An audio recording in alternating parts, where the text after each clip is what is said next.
नमस्कार, हमारी खास पेशकश बिग डिबेट में आपका बहुत स्वागत है। मैं हूं आपके साथ बुशरा। मध्य प्रदेश में लाडली बहना योजना यूं ही चालू रहेगी या फिर बंद हो जाएगी, ये प्रदेश भर में इस वक्त चर्चा का विषय बना हुआ है। दरअसल बुधवार को विधानसभा में राज्यपाल का अभिभाषण हुआ, जिसमें लाडली बहना योजना का जिक्र तक नहीं हुआ। इसके बाद लाडली बहना योजना को लेकर कांग्रेस नेताओं ने कई सवाल उठाए हैं। वहीं आज हाउस में सभी योजनाएं चलेंगी, सीएम मोहन यादव ने साफ कर दिया। लेकिन जब लाडली बहना का जिक्र नहीं हुआ तो इसको लेकर कांग्रेस ने भरपूर हंगामा किया। पहले इस पर एक रिपोर्ट देखिए, उसके बाद चर्चा की शुरुआत।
सिर्फ 22 लाख महिलाओं को 450 रुपए में सिलेंडर दिया जा रहा है। लाडली बहनों को आवास योजना का लाभ भी नहीं दिया जा रहा है। इस दौरान बीजेपी विधायक कैलाश विजयवर्गीय ने कहा कि बीजेपी का संकल्प पत्र नहीं, मोदी की गारंटी है। ये गारंटी हर हाल में पूरी होगी। पहले गड्ढे वाली सरकार थी और अंधेरे वाला प्रदेश था, और अब सरप्लस बिजली वाला स्टेट मध्य प्रदेश है। महाकाल लोक बनते ही इंदौर की इकोनॉमी बदल गई। उज्जैन के होटल तो भरते ही हैं, इंदौर में भी होटल फुल होते हैं। प्रतिदिन 1.5 लाख लोग यहां पहुंचते हैं।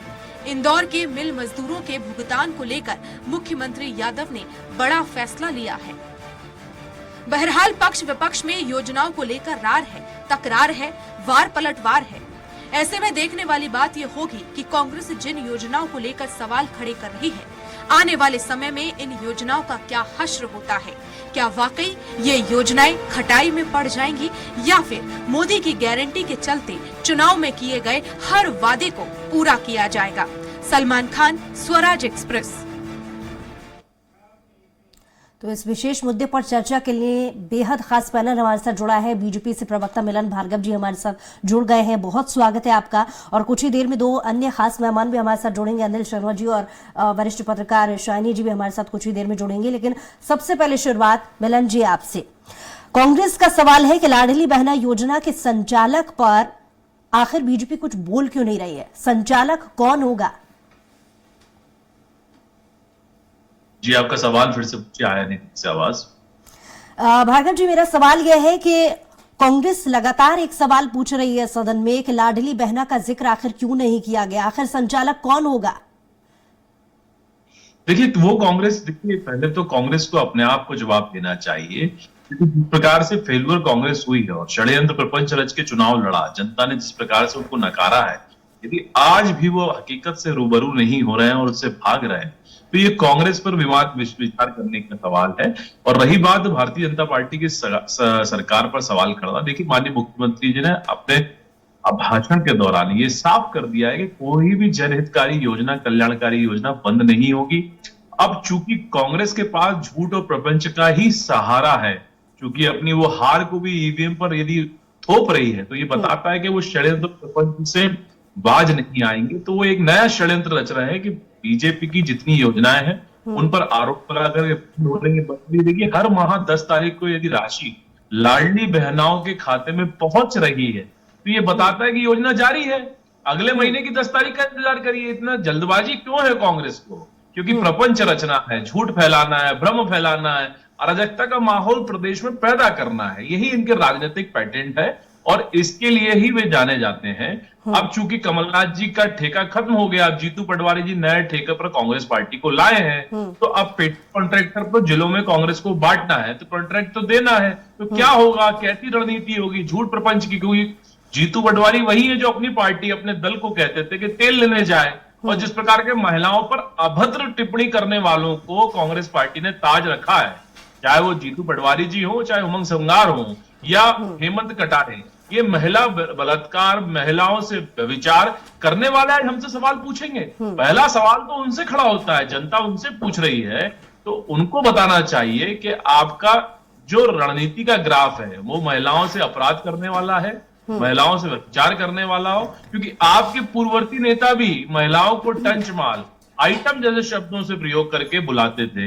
एक नेता जो चुनाव हार गए इनके, वो तो यहां तक कहते थे कि महिलाएं जो है वो बच्चा पैदा करने की मशीन है। तो इस प्रवृत्ति के, इस नियत के लोग लाडली बहना जैसी पवित्र योजना पर सवाल खड़े करने का अधिकार नहीं रखते हैं। लेकिन जब मुख्यमंत्री का भाषण चल रहा था, नेता प्रतिपक्ष ने इस सवाल को दोहराया था कि लाडली बहनाओं पर कानून बना दिया जाए। इतना ज्यादा क्योंकि पिछले चुनाव के समय में जब हमने देखा, बीजेपी लगातार कैंपेनिंग के वक्त में इस बात का जिक्र करती रही है, लाडली बहनाओं के हित की बात करती रही है, तो लाडली बहनाओं पर कानून बना दिया जाए, ये एक मशवरा नेता प्रतिपक्ष का दिया गया था। लेकिन कुछ भी स्टेटमेंट बीजेपी की तरफ से नहीं देखा गया। सवाल इसलिए कांग्रेस का, देखिए कौन सा कानून की बात कर रहे हैं। देखिए अधिकारों की बात की जाए तो देश में आधी आबादी को अधिकार देने का काम यदि किसी ने किया है तो प्रधानमंत्री नरेंद्र मोदी जी की सरकार ने, जो 33% आरक्षण देकर मातृशक्ति को जिस प्रकार से एक समानांतर विकास की धारा से, मुख्य धारा से जोड़कर सदन में लाने की जो प्रक्रिया की है, ये अभूतपूर्व है। आज से पहले तो नहीं हुआ था, लेकिन हमारी सरकार ने किया है, प्रयास किया है। हम यदि उनको कहीं ना कहीं लाभान्वित करना चाह रहे हैं, स्थान देना चाह रहे हैं, तो इनके पेट में दर्द हो रहा है, क्योंकि ये तो महिलाओं के प्रति किस प्रकार का घृणा का भाव रखते हैं, ये भी देश और प्रदेश की जनता जानती है। तो नैतिकता के आधार पर इनका सवाल करने का अधिकार तो नहीं है, लेकिन चूंकि कानून की ये बात कर रहे हैं, विपक्ष में है कांग्रेस, तो सवाल करने का अधिकार तो शायद कांग्रेस का ही है, पटवारी भी जानते हैं। खैर, अमित शर्मा जी हमारे साथ कांग्रेस से प्रवक्ता है, उनसे भी रिएक्शन ले लेते हैं। अमित जी, अभी तक आपने भार्गव जी की बातों को सुना। कांग्रेस सवाल कर रही है कि लाडली बहनाओं का जो जिक्र है वो सदन में क्यों नहीं किया गया। हालांकि बीजेपी नेताओं की तरफ से ये प्रतिक्रिया आ रही है कि धैर्य रखिए, अभी तो शुरुआत हुई है, बजट को लेकर के भी बातचीत होगी, सारी योजनाओं की तरह उससे भी इस पर भी जोर दिया जाएगा। अमित जी, देखिए सबसे पहले तो मेरे विद्वान साथी भार्गव जी महिलाओं के लिए बात कर रहे थे, कांग्रेस को चरित्र बता रहे थे।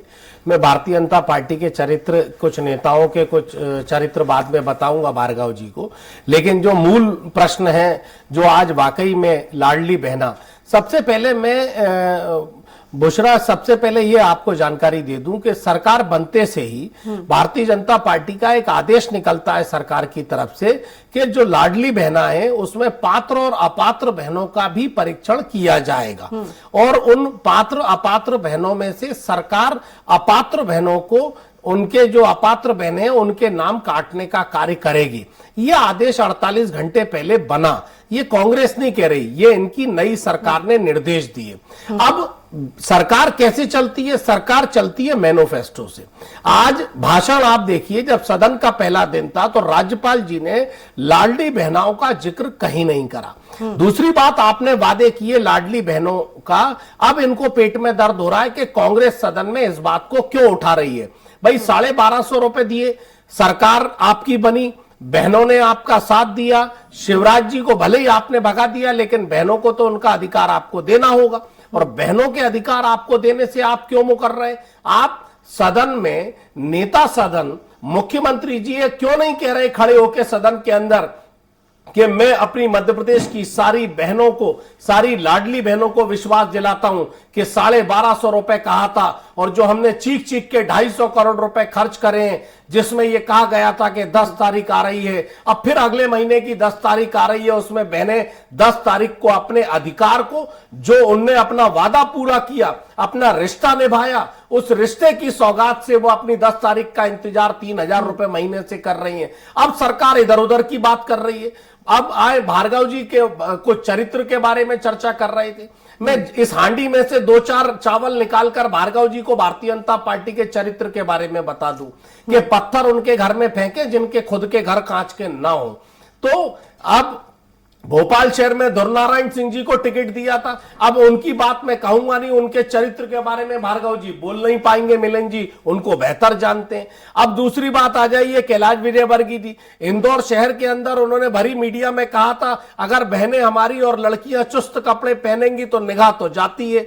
इस तरह की अभद्र भाषा का प्रयोग अगर ये कांग्रेस के नेताओं को सिखाएंगे, और मैं समझता हूं कि दूसरी बात भार्गव जी, एक मैं 3 दिन से देख रहा हूं भारतीय जनता पार्टी के जो नेता लोग हैं वो बड़ी हल्की बात मध्य प्रदेश कांग्रेस कमेटी के नए अध्यक्ष के बारे में कर रहे हैं। अरे हमने भी अपने डॉक्टर मनमोहन सिंह जी हमारे मुख्यमंत्री हैं, सम्मान से बात करा, शिवराज जी का सम्मान से बात करा। अरे आपके बराबर नहीं है, एक वो कोई व्यक्ति जीतू पटवारी नहीं है। अब वो मध्य प्रदेश कांग्रेस कमेटी के 2 बार के विधायक, मध्य प्रदेश युवक कांग्रेस के अध्यक्ष और जाबाज नेता जो है मध्य प्रदेश कांग्रेस के अध्यक्ष हैं। मेरे ख्याल से तो सम्मान से नाम ले, बात करें, आलोचना जरूर करें, लेकिन मेरे ख्याल से जो संस्कार सभ्यता की बात भारतीय जनता पार्टी के कैरेक्टर के लोग बात करते हैं, ये शोभा नहीं दे रहा 2-3 दिन से। मिलिंद भाई तो निश्चित तौर पे शालीनता से बात करते हैं, सभ्य हैं और अच्छे वक्ता हैं। लेकिन मैं कहना चाहता हूं दूसरी बात कि लाडली बहनाओं के आज सिलेंडर का इंतजार कर रही हैं।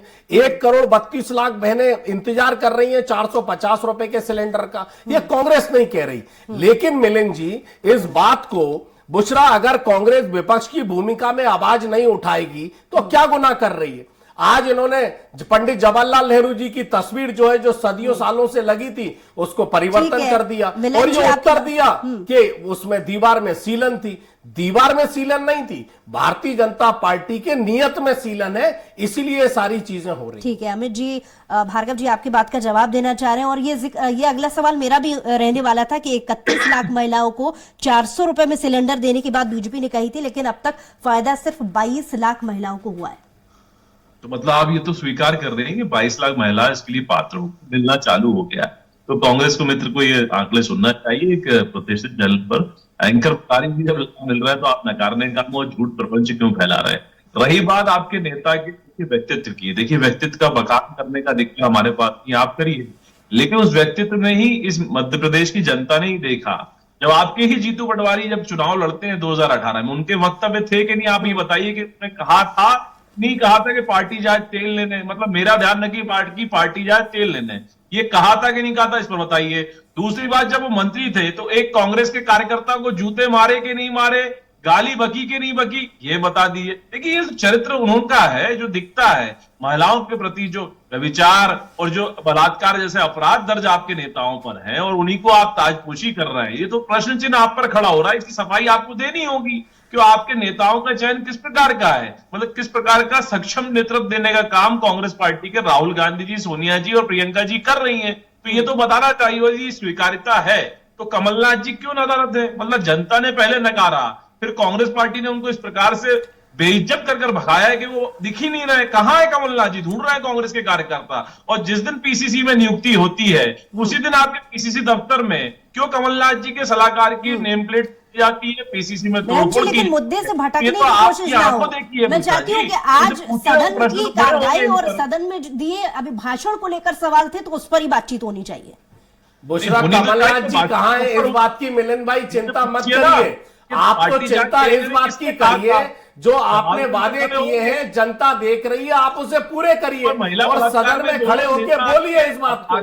और मामले दर्ज है कि नहीं, ये सफाई दीजिए। ये तो सफाई तो देना पड़ेगी ना आपको, ये तो मामले हैं। और यही यदि आपके पैमाने हैं कि नेता वही चुना जाएगा जो अपराध में नंबर 1 हो, जो पार्टी को लेके आपने मिलन भाई, आप जो सनातन और हिंदू की बात करते हैं, आपने उस घर की परिवार की लड़की को टिकट दे दिया जिसके पिता ने रामायण जलाने का काम किया। अब 100 चूहे खा के बिल्ली हज को चलने की बात देखिए, मुद्दे से भटकने की कोशिश ना हो। मिलन जी और अमित जी आपके पास लौटूंगी, शाइनी जी से रिएक्शन ले लेती हूँ। लौट रही हूँ अमित जी आपके पास, आप अपनी बात को रखिएगा, पहले शाइनी जी से एक रिएक्शन ले लेते हैं। प्रतिबद्धता के साथ पूरा करने का हमारे नेताओं अरे ने आपकी सरकार बन गई, मुख्यमंत्री बन गए, एक से एक संकल्प अब 3,000 का संकल्प आप तो जीतू दोहराने की आवश्यकता नहीं है, घोषणा की आवश्यकता नहीं है। आप 3,000 रुपए बहनों के 10 तारीख को डाल रहे कि नहीं डाल रहे? बने तो कार्यकारिणी, अरे 10 तारीख आ रही है क्या है तो ये मिलिंद बता भाई, 10 तारीख आ रही है, 10 तारीख 250 करोड़ रुपए चलेगी और और आपके नेताओं की समाचार आप पत्रों चढ़ाई में अब और सड़कों पर प्रकाशन दिखेगी। में खर्च करे हैं आपने। 10 तारीख आ रही है, बहनें 3,000 का इंतजार कर रही हैं। हाँ या ना में जवाब दीजिए जनता हम को। भी देंगे, हमने दिए भी है और देंगे भी। आपने तो बहुत प्रपंच रचे। 3,000 का इंतजार कर रही है बहनें, 10 तारीख आ रही है। आपके नेता प्रतिपक्ष गोविंद सिंह जी थे जो पत्र लिख रहे थे इस योजना को बंद करने का, लेकिन हमारी इसी सरकार मतलब आप कर दोगे, वो तो पत्र लिख रहे थे, अब आप कर देना।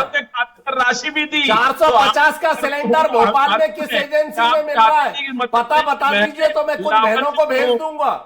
विकास कर पाए, हमें मालूम है आपकी तकलीफ। मिलिंद भाई, 450 रुपए का सिलेंडर ठीक है मिलन जी, भोपाल और में किस एजेंसी अमित में जी मिल लौट रहा रहे है आपके पास। मुझे शाइनी जी बता से एक दीजिए रिएक्शन तो ले मैं लेते हैं। अपनी शाइनी बहनों को जी, भेज दूंगा।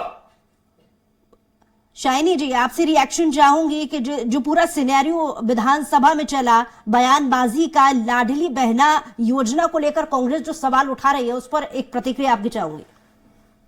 जी, ये कांग्रेस और बीजेपी एक दूसरे पे ब्लेम करते रहेंगे, ये एक पॉलिटिकल इशू बना रहे हैं। लेकिन मेरा ये मानना है कि जब भी चुनाव के पहले इस तरह के लुभावने दिखाकर जो भी वादा करते हैं और इससे चुनाव में जीतते हैं, चुनाव जीते, पर चुनाव जीतने के बाद ये एक चीज कांग्रेस ने भी पहले करी थी। अगर आपको ध्यान हो 2018 में किसानों का ऋण माफ कर देंगे और आपने देखा कांग्रेस के क्या हर्ष हुआ था। तो जनता जो है सब चीज समझती है और जनता को आप सोचोगे कि इस तरह के लुभावने वादा करके फिर उसके बाद उसके बारे में कोई चर्चा नहीं करेंगे, उसके बारे में कोई योजना के मतलब निर्णय नहीं लेंगे, तो इससे क्या है कि वही हालत बीजेपी की भी होगी जो कांग्रेस के 2018 में हुआ था। 2018 में 2-1.5 साल में कांग्रेस गिर गई और उसके बाद जब बाई इलेक्शन हुआ तो सारे कांग्रेस छोड़ के जो गए थे वो चुनाव जीत गए कुछ लोगों को छोड़ के। तो और इसके बाद ये चुनाव भी जो जीता है वहां पे बीजेपी ने यही बात कही थी कि मतलब कमलनाथ ने आपका किसान योजना, किसान का जो ऋण माफ करना था नहीं किया। तो अब ये जो है योजना महिलाओं का जो वोट लेकर जिस तरह से प्रचंड बहुमत मिला है बीजेपी को, तो उसके बाद इन योजनाओं के बारे में चर्चा नहीं करना कहीं ना कहीं जनता के मन में शक और विश्वास जो है कम करता है। मैं ये अब ये करेंगे नहीं करेंगे आगे की बात है, लेकिन कहीं ना कहीं इसके बारे में स्पष्टीकरण आनी चाहिए सरकार के तरफ से। दूसरी बात है, जब मोदी की गारंटी की बात करते हैं, 2024 में चुनाव आ रहा है अभी और इनके पास समय ज्यादा नहीं है, तो अगर ये चुनाव से पहले जितने समय रहते हुए इस योजना को क्या सरकार का क्या दृष्टिकोण है इस योजना के प्रति और किस तरह से लागू करने वाले, 3,000 दे रहे हैं, 1,200 देंगे या इसको खत्म कर रहे हैं, जो भी चीजें हैं वो स्पष्ट होना चाहिए। क्योंकि 2024 में मोदी की गारंटी वो विश्वास पे जनता जो है वो चुनाव के लिए निकलेगी। तो मुझे लगता है कहीं ना कहीं सरकार के ऊपर ये बहुत बड़ी जिम्मेदारी है कि जिस योजना की बिना पर विधानसभा चुनाव जीती है बीजेपी, उसका जिक्र करना कैसे छोड़ सकती है। और मैनिफेस्टो को लेकर लगातार अमित जी भी सवाल उठा रहे हैं कि जो मैनिफेस्टो में जिक्र किए थे, बार बार जिन योजनाओं का जिक्र कर रही थी बीजेपी, अब वो कहीं उनके नेताओं की जबान से गायब कैसे हो गए। देखिए, जब जिस योजनाओं की आप बात कर रही हैं, 2003 से 2023 में आज हम बैठे हैं, लगातार हम जनहित और गरीब कल्याणकारी योजनाओं की दम पर बावजूद आशीर्वाद लेकर आ रहे हैं, तो उस पर अविश्वास कौन पैदा कर रहा है? जिनके प्रति जनता को भी विश्वास नहीं रहा, जिनने जनता को नकारा है, आज वो किस आधार पर विश्वास की बात कर रहे हैं? मैं सवाल उनसे खड़ा कर रहा हूं। रही बात योजनाओं की, आने दीजिए 10 जनवरी के बाद 11 जनवरी बैठ जाएंगे आप, हम विमर्श कर लेंगे। जब हमारे नेतृत्व कह रहा है कि कोई भी योजना बंद नहीं हो रही, तो ये तो काफी है। और जब इस पर भरोसा नहीं हो रहा है तो आगामी तारीख का इंतजार करिए, तो बैठेंगे, विचार विमर्श करेंगे। यदि ऐसा नहीं हुआ तो जब हम ताकत के साथ कह रहे हैं कि भारतीय जनता पार्टी सरकार अपने संकल्प पत्र के साथ प्रतिबद्ध है और उसको एक एक संकल्प को पूरा करने के प्रति सरकार आगे बढ़ भी गई है। पहला संकल्प हमने पूरा कर दिया है, किस प्रकार से 1 हफ्ते के अंदर हमने पूरा करने का काम किया है। तो ये तो सरकार बता रही है कि किस मोड में जा रही है और डबल इंजन की सरकार है। विकास में कोई कमी नहीं रखी जाएगी, कोई कोताही नहीं बरती जाएगी। अमित जी से, अमित जी, जिनके बीजेपी दिमाग के खराब नेताओं है, का लगातार कहना है कि सरकार से सवाल अपने करने का वादों से अधिकार मुकर नहीं है। रही है बीजेपी। हर एक वादा, हर एक संकल्प पत्र में की गई चीजें उनके लिए गीता समान है। ये खुद मुख्यमंत्री अभी भाषण में कहते हुए नजर आए। लेकिन यहाँ पर गरीबी का जिक्र हर बार कांग्रेस करती आई है। 70% लोग गरीब हो गए, इस बात का जिक्र कांग्रेस करती आई है। बीजेपी के नेताओं का यह कहना है कि जिनके खुद के कपड़े प्रेस होने के लिए विदेश जाते हैं, वो गरीबी की बात क्या करते हैं? देखिए, पंडित जवाहरलाल नेहरू जी के जिक्र मिलिंद भाई कर रहे हैं कि जिनके खुद के कपड़े विदेश प्रेस होने जाते हैं। वरिष्ठ पत्रकार भी बैठी हैं और पूरा देश देख रहा है आपके चैनल को कि पंडित जवाहरलाल नेहरू जी पारिवारिक चूंकि समृद्ध और विकसित परिवार से थे, लेकिन मोदी जी कितने विकसित परिवार से थे ये देश जानता है। जो 10-10 लाख रुपए के पेन रखते हैं और जिनके मेरे ख्याल से पीएमओ के द्वारा दिए गए जवाब में इन 9 वर्षों में करीब 50-100 करोड़ के ऊपर के आसपास का जो खर्च हो चुका है। और जो प्रधानमंत्री, सुन लीजिए मिलिंद जी, सुन लीजिए, जो प्रधानमंत्री 10,000 करोड़ रुपए का, जो प्रधानमंत्री 10,000 करोड़ रुपए का प्लेन खरीदता हो और वो इस तरह की बातें करेंगे। अब मुद्दे पर आ जाएं, अब मुद्दे पर आ जाएं। मुद्दा ये नहीं है, देखिए अब ये भटकने की बात नहीं है मिलिंद भाई, अब मुद्दे पे भटकने की आवश्यकता नहीं है। कब तक खोले रहेंगे बुशरा जी, झूठ प्रपंच अब ये मुद्दे पर आ जाए, इनको मेहरबानी करके कहिए। ये इस तरह की दाएं बाएं जाएंगे, ये आदत है भारतीय जनता पार्टी की। ये आए दाएं बाएं इधर घूमेंगे। मैं मुद्दे पर बात करना चाहता हूँ। भार्गव जी लौटूंगी आपके पास, बात मुद्दे पर आए मिलिंद जी। अब पंडित जवाहरलाल नेहरू पर, इंदिरा गांधी पर ना जाए, मुद्दे पर आए। अभी जिस पर आपकी सरकार बनी है मुद्दे पर आए। आप एक बड़े राजनीतिक दल है, शोभा नहीं देता। मुद्दे पर आइए मिलिंद जी, मुद्दे पर बात करिए। विकास आधारित सरकार है, मुद्दे पर बात करिए, मुद्दे पर गारंटी है बुशरा जी, इसीलिए जनता आप इनसे कहेंगी कि मुद्दे पर बात करें, विश्वास हासिल कर रहे हैं। यही हमारी काबिलियत है और मुद्दे पर ही बात होनी चाहिए। मिलन जी लौटूंगी, पहले बात पूरी हो जाने दीजिए, पहले बात पूरी हो चर्चा होगी, ये दूसरी राजस्थान भाग जाएंगे। मुद्दे पर आए। अब आपने जो प्रश्न करा है, बंद करेंगे क्या आपके? सबसे बड़ी बात कि आज इन्होंने ये क्या कहा था मैनिफेस्टो में कि हम लाडली बहनों को सरकार बनेगी 3,000 रुपए देंगे। आपने कहा था 450 रुपए देंगे। अब आपने 4 लाख करोड़ रुपए का लोन पहले से ही है। 15,000 करोड़ रुपए का जवाब दीजिए का लोन सिर्फ आप सरकार ले सकती है, ओवरड्राफ्ट है। मैं ये कहना चाहता हूं आज सदन के अंदर 3 दिन से सदन लग रहा है, कांग्रेस जवाब पूछ रही है कि माननीय मुख्यमंत्री जी आप तारीख बताइए कि आपने जो आपके वचन पत्र में जो जनता से वादे किए थे, जनता ने आपको जिम्मेदारी दी, आपको सरकार में बिठाने का काम किया। अब आप पंडित जवाहरलाल नेहरू को याद कर रहे हैं, अब आप दिग्विजय सिंह जी को याद करेंगे, अब आप और राजस्थान चले जाएंगे, फिर जम्मू कश्मीर चले जाएंगे, राम मंदिर पर चले जाएंगे। मैं ये कहना चाहता हूं कि लाडली बहना अपना अधिकार मांग रही हैं। पहली कैबिनेट में मुख्यमंत्री जी ने अगर मंशा और नियत साफ थी मिलिंद भाई, तो 3,000 रुपए पहली कैबिनेट में ऑर्डर आपको करने थे। 450 लोगों के, आप कह रहे हो कि 22 लाख लोगों, अरे शर्म आनी चाहिए सरकार को। 1 करोड़ 32 लाख रजिस्टर्ड है आपकी सरकार में, और उसके बाद सरकार में रजिस्टर्ड होने के बाद आपको ऑर्डर निकालना चाहिए था। बातें वाली लिखित में सरकार का कैबिनेट में ऑर्डर निकालिए, प्रस्ताव पास करिए। ये मेरा आग्रह। सत्ता को हासिल करने के लिए राजनीति नहीं करते, जनता के विकास के लिए, शुरुआत में आपने जिक्र किया था, सच सुनिए, अरे सुन लीजिए सच। आप दोनों ही से निवेदन करूंगी कि एक एक करके अगर बोलेंगे तो कम से कम आप दोनों ही के बाद में समझ पाऊंगी। अमित जी लौट रही हूँ आपके पास, समय की भी कमी है, बात पूरी हो जाने दीजिए। मुझे उसका उत्तर आपने बुलाया है तो मुझे विपक्ष के नाते उसका उत्तर देना चाहिए। मिलिंद भाई भटकाने की कोशिश कर रहे हैं, जैसे सरकार सदन में भटका रही है, ऐसे मिलिंद जी यहाँ पर भटका रहे हैं। प्रश्न तो आप पर भी खड़ा होगा भाई, इसी तरह आपकी सरकार सदन के अंदर भटका रही है 3-4 दिन से, गुमराह कर रही है बहनों को, गुमराह कर रही है किसानों को, गुमराह कर रही है नौजवानों को, और यहाँ आप गुमराह कर रहे हैं मीडिया में बैठ के। तो अब आप सच सुनिए और जनता महिलाओं की तरफ सच सुनना चाहती है। अत्याचार किया हो, हमारी यादें टिप्पणी कही हो, वो किस प्रकार से महिलाओं के सवाल करेंगे?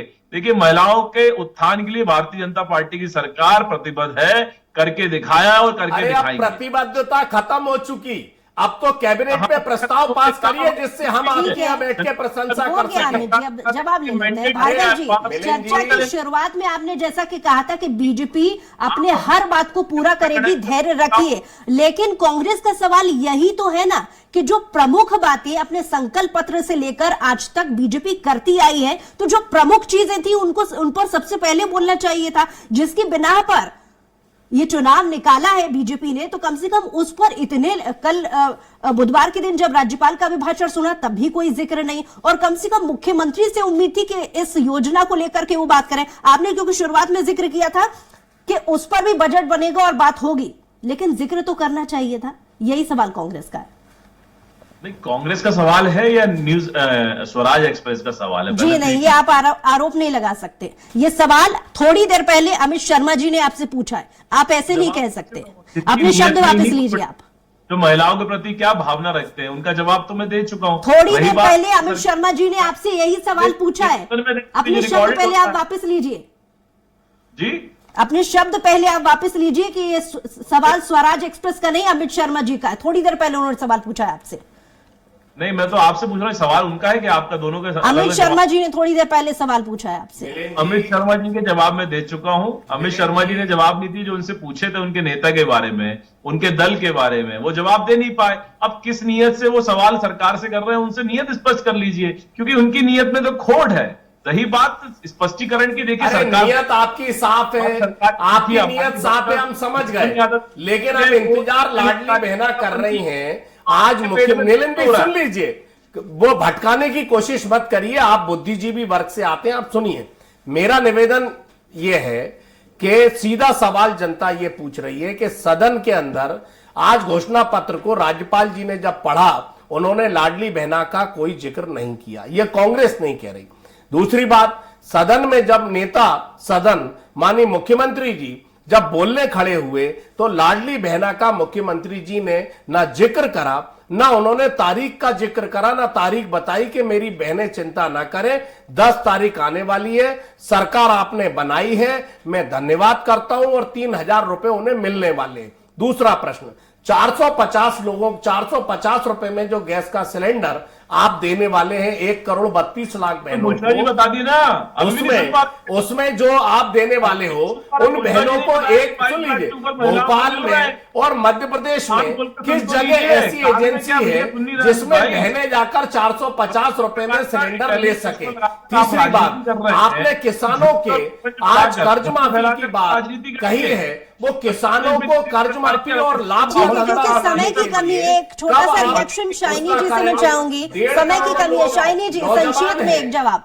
पटवारी भर्ती से लेकर वो कब आप, शाइनी जी एक छोटा सा रिएक्शन, समय की कमी है। मैं सिर्फ इतना कहूंगी, ये जो योजनाओं की बात करते हैं, इससे पहले बजट का क्या सिचुएशन है ये स्पष्ट होना चाहिए। जो बजट है मध्य प्रदेश का, उसके चलते अगर 3000 रुपए महिलाओं को दिया जाएगा तो पूरा मध्य प्रदेश का बजट जो है वो तरमरा जाएगा। इसलिए जो भी योजनाएं चुनाव के पहले इस तरह की बहुत लुभावने वादे किए जाते हैं, और वो मैनिफेस्टो में बीजेपी ने शायद पूरा 3000 का मेंशन में नहीं किया था, उन्हें होर्डिंग वगैरह लगा दिया था। अब आप बताएं कि मतलब अगर आपने ये इम्प्लीमेंट करते हैं तो बाकी सारे जितने स्कीम है उस पर प्रभाव करेगा वो, और वो चल नहीं पाएंगे। और अगर महिलाओं को नहीं देते हैं तो चुनाव में जो वादे किए हैं वो हो जाएंगे। कांग्रेस ने भी वादे करे थे, अब कांग्रेस नहीं आई सरकार में तो इसलिए उनको उससे कुछ फर्क नहीं पड़ता, लेकिन बीजेपी क्योंकि सरकार में आई है तो आज बीजेपी को इसके बारे में जवाब भी देना चाहिए, और योजनाओं को कैसे इंप्लीमेंट करेंगे, बजट कहां से लाएंगे, इसके लिए भी स्पष्टीकरण होना चाहिए। चलिए, बहुत शुक्रिया शाइनी जी हमारे साथ जुड़ने के लिए। अमित जी आपका भी बहुत शुक्रिया, और मिलन जी आपका भी बहुत शुक्रिया हमारे साथ जुड़ने के लिए। बहरहाल योजना को लेकर सवाल और बवाल जारी है। वहीं कांग्रेस योजनाओं को लेकर सवाल पर सवाल कर रही है। ऐसे में देखने वाली बात यह होगी कि बीजेपी और सरकार के दावे कितने धरातल पर मजबूती के साथ उतरते हैं।